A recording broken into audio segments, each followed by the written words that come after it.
Big news. Expect the news. සුබ නැතාම අසුබ තත්වයකින් රටේ ජනතාව ජීවත් වෙනවා.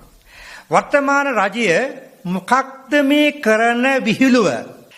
ජනතාව අන්ත අසරණ තත්ත්වයකට පත්වලා ඉන්න අවස්ථාවකට රුපියල් 10000ක් දෙනවා පළවෙනියෙන් ඊළඟ රුපියල් 25000 කරා. රුපියල් 25000කින් මේ වෙන විට ඒ අයට මොනවද කරගන්න පුළුවන්? ඇදි වෙත නැහැ. ඉන්දේ හිටින තැනක් නැහැ.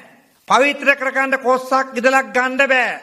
ඊළඟට තමන් පාවිච්චි කරපු ෆ්‍රිජ් එකද කොස්සද ඉස්ත්‍රිකේද අරකද මේකද මොකවත් නැහැ. ටොපි 25000ක් දෙන්න යනවා. කරුණා කරලා වර්තමාන රජය ජනතාවට එහෙම දුකක් දෙන්න යන්නට එපා. රුපියල් ලක්ෂයක් හෝ ලක්ෂ දෙකක් පමණ මුදලක් පළවෙනි අදියරේදී ඒ අයට ලබා දෙන්න.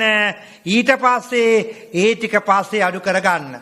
දැනට මේ වෙන විට ගම්පලාත් වලට ගියාට පස්සේ මිනිස්සු විඳින දුක අනේ කාට කියන්නේද? වෙනත් රජයක් තිබුණා නම් පසුගිය රජයේ කොරෝනා කොවිඩ් පාලනය කරපු හැටි කොහොමද?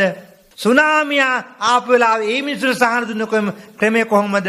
පරිපාලනය සම්බන්ධව ක්‍රියා කරන්න හරියාකාරව සමහර අයෝ කියනවා දැන් කැබිනට්ටුව පවා අපි දැක්ක එක්තරා ඉතිපු ජනාධිපතිවරයෙක් කියන පාර්ලිමේන්තුවේ තීරණ ගන්න නැතුව පළවත්තේ තීරණ ගන්න නැතුව පළවත්තෙන් පාර්ලිමේන්තුවට හෝ ජනාධිපති කාර්යාලයට තීරණ ගැනීමේ වගකීම් ගේන්න කියලා.